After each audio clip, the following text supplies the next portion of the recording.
Hey guys, I'm Bob. I'm Barb. Together we make up HetteshWorld. It's CanAm Ride Day. Where are we riding today? We're going through the Teton mountain range. We're going to be leaving our campground in Du Bois, Wyoming, and headed to the Grand Tetons to walk the Jenny Lake Trail. Excuse me, what did you call it? Jenny Lake. It's Jenny Lake. We're going to be riding Jenny Lake. Oh, let's talk about my shirt real quick for a little bit. What does my shirt say, Bob? It says, I'm a Spyder lady. I was born with a heart on my sleeve, fire in, soul, and a mouth. I can't control. That's a mouthful. Stay tuned.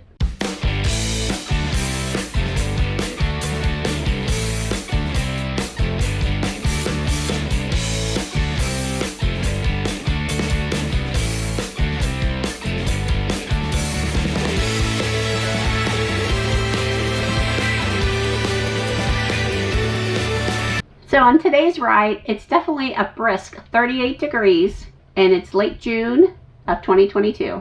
Higher elevation, it's definitely cold in June. Leaving the campground here and driving about an hour and about 52 miles to the Teton National Park. You may wonder, why are we an hour away from the Tetons? The campgrounds around the Tetons are very expensive, and since we got our awesome Spyder, we like to stay outside the park and cruise on these beautiful roads. This was one of our top 3 most expensive parks though that we did stay in, even though we were an hour away.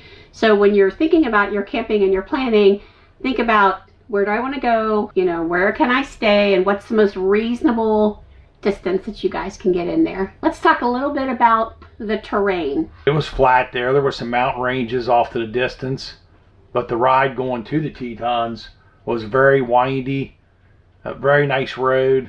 Uphill all the way. We left it dusty and windy. Yeah, the campground was super windy. Lots of dust blowing all day long. I mean, it was just, I don't know if we were just in the perfect spot between the mountains, but it was just constantly blowing. And then the ride there was beautiful. I mean, you know, when you're getting closer, when you leave the dust and the wind behind and you start seeing the beautiful pine trees, then you see the flat open and nothing but Teton mountains forever to see. Yeah, snow-capped. I mean, just absolutely gorgeous in June. I mean, I can't imagine it being any prettier than what it was when we were there in late June. So I was so excited because I got to see a grizzly. My one and only grizzly I've ever seen in my entire life. He was far away, but I could still see him, and it was super cool. And he kind of, you know, came up and went around. He was just doing his thing, and he was kind of hang out for a little bit. We were watching him walk across the parking lot, and then what happened? Well, we were on a Spyder, and so we slowed down to take in the bear, and a car pulled in right next to him and chased him off. Yep. Like, I don't know if they thought they were going to get a picture of him or what, but I was like saying those words I said in the Yellowstone video. Yeah. There's actually 700 grizzlies in the Tetons National Forest. Who counts those? I don't know. 1, 2, 599. Just lots of pull-offs with just incredible views of just all the mountain ranges in that area, not just the Tetons, but just beautiful, beautiful scenery. The entire ride for our 50 miles was just absolutely gorgeous.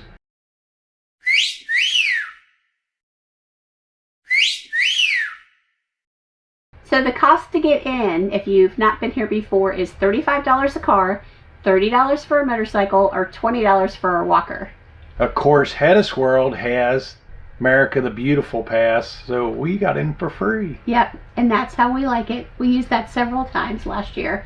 Yeah, we have definitely got our money back for sure with that pass. We got a lifetime membership, being a senior I am. Yep. So I mean, if it's $80 for the membership, and if you're a baby and like under 62, yeah, you're gonna have to pay $80 a year. Suck it up, you probably still work. But for us, we paid $80, and it's good for our lifetime. I get to take my young bride in with me since I'm a senior. That's right. I'm not a senior yet. So now let's talk a little bit about when you should be trying to get there, because it's super busy pretty much all of the time. Yeah, we found most national parks, if you didn't get out early to get to a parking spot, you weren't probably going to find one. We would leave pretty early in the morning, but not early enough to where the animals were out. In fact, one day, and you'll probably see it in a later video, we about hit a deer crossing in front of us on the Spyder. So we definitely tested out the anti-lock braking power of the Spyder. Nothing like driving up the side of a mountain and animals come leaping up out of nowhere and stuff. Yeah. Well, be prepared that you may park in a parking lot. Once you get there, you may have to park on the road and walk, but it's not a big deal. Yeah, the Jenny Lake walk, by the time we left, there was cars 2.5 miles from the gate to get down to the boat if you were going to take the boat or if you were going to take the trail. So yeah, just keep that in mind, that if you're there later, you're going to be walking a couple miles before you even get to the trail. Jenny Lake walking trail is very popular, especially into June. So instead of taking the boat, we decided to hike the trail. We're going to go hike the famous Jenny Lake, but as Bob likes to call it, Jenny. I'm going to make Bob run later. So we're heading to the falls. This is definitely a look where you're walking trail, because there's all this and then there's all this. And I like looking at that. So you guys look at that. I'll look at the ground. Got the tambourine on so the bears will stay away. But there's so many people on the trail. But I can't walk. I can't walk on the trail. But the bears are going to stay away on their own. Keep the bears away. I learned from the Archies. Bob, do you remember how much the boat cost was? Round trip? I think it was $20. $20 a person round trip. Oh yeah, 17. But there is a way to buy one ticket and not a round trip one. But I don't know if it's just to go there and walk back, or if you can walk there like we are and ride back. So we shall see. There are other ways you can get there too. It's a 12-minute ride. It's a ferry that takes you across. Gets you to a staircase that walks you up to the waterfalls. The boat is super crowded. Even though we got up really early and we got there super early, the line wait was already like an hour before you could get on the boat. There are people that pay people to take them out there in canoes and kayaks to a certain drop-off point too. But you got to walk back. Yep. I will tell you that the lake itself is 256 feet deep. You can swim in it, but not around where the ferry is. And how did Jenny Lake actually get its name, you might be wondering. There was a couple that arrived in the Tetons in 1863, and they had 6 children before the unthinkable tragedy struck. Between Christmas Eve and December 28, 1876, Jenny and all 6 of her children died of smallpox. The lake bears her name as a remembrance of love, loss, and beauty.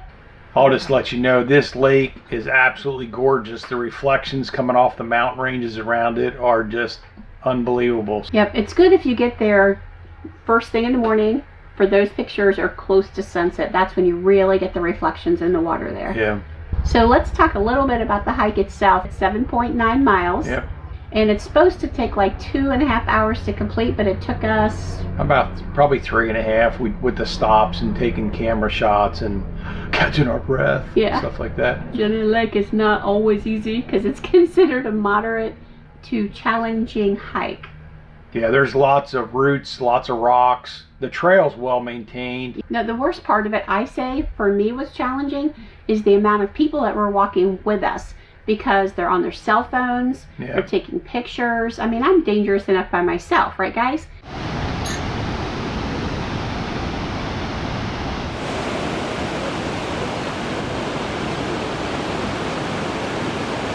And there are paths beyond the waterfalls. You can go to, what is it, Inspiration Point? Inspiration Point, but we were tired and we were hungry, so. Yeah, we normally, on those hikes, we'll normally go beyond where the vast majority of people go, but where humans are. It challenged us a little bit, so we said, this is enough. We'll go ahead and make it back.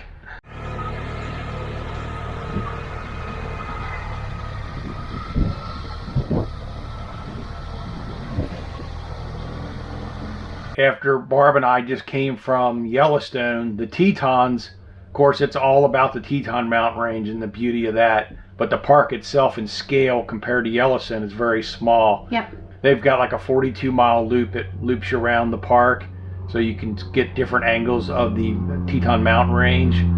But the mountains themselves, 14,000 feet almost elevation-wise, so totally incredible. Probably the highest mountain we've ever seen in our trek across the United States. It's overwhelming. I mean, first we drove the RV over it to get to the campground because they've got a pass that goes through the Teton Pass, and you're up top high, and then I just had never seen anything like that in my life. I love the Great Smoky Mountains. They're still our favorite mountains, even after all of this, but the Tetons probably maybe are my third. After our long walk around Jenny Lake and our bear spray on us, what are we having today, Barb? Today, we actually have some soft drinks because we've drank about, I don't know, 3 or 4 bottles of water at this point. We have some fresh eggs, some salami roll-ups with cream cheese, some cheese, and that's it. So if you don't mind, we're going to eat because it's all about being keto, baby. So let me give you a little bit of history now about the Teton Mountains. The Grand Tetons National Park took decades to establish. Congress created the original park in 1929 to protect the Teton Range and several lakes at the foot of it, like Jenny Lake. So if you want to know why the Tetons are called the Tetons, they got their name from a French-Canadian trapper who accompanied the earliest British expedition into this area. As they approached the range from the west, they behold 3 lowering mountains, which upon they bestowed the name of Trois Tetons, which means 3 beasts. And 3 beasts they are, that is for sure. Huge as these are, they are still the youngest of all the mountains that you're going to find in the Rocky Mountain chain. Most mountains in this region are at least 50 million years old, but the Tetons are only 10 million years old, and yep, they are still rising. So let's talk about what we think about the Teton Mountains. What are your thoughts, Bob? It's just another one of those things that we learned about years ago in our past, and something we wanted to see when we went out west. I mean, when you think out west, you think of Yellowstone, you think of Glacier, you think of Grand Tetons, and the Tetons delivered on every account. They were just absolutely gorgeous. We were lucky they were snow-capped, and I'm not sure if that melts ever off or not, but it's cold up there. But it is absolutely gorgeous, and I would recommend it to everybody that goes out that way to Wyoming. It's gorgeous country. I will say I was overwhelmed, blown away. The energy out there is incredibly good, but the mountains are really what makes that area right there. That's what people come for. Now, we stayed only a week, and I almost felt like maybe a week was too long because we explored the heck out of it. Yeah. But then we were like, what else is there to do? I mean, we did some other things, went to Jackson Hole and stuff like that, but I think 3 days is what maybe you need to really explore. So we hope that you like this video. Give us a thumbs up. Yep. Smash up that notification bell. Remember to give us your comments. Let us know, have you been to the Tetons? Do you plan to go to the Tetons? Did HetteshWorld make you want to go to the Tetons? I'm so sure. Because they are definitely worth it for sure. Remember to subscribe, and we are HetteshWorld. Come travel in our incredible world. Bye.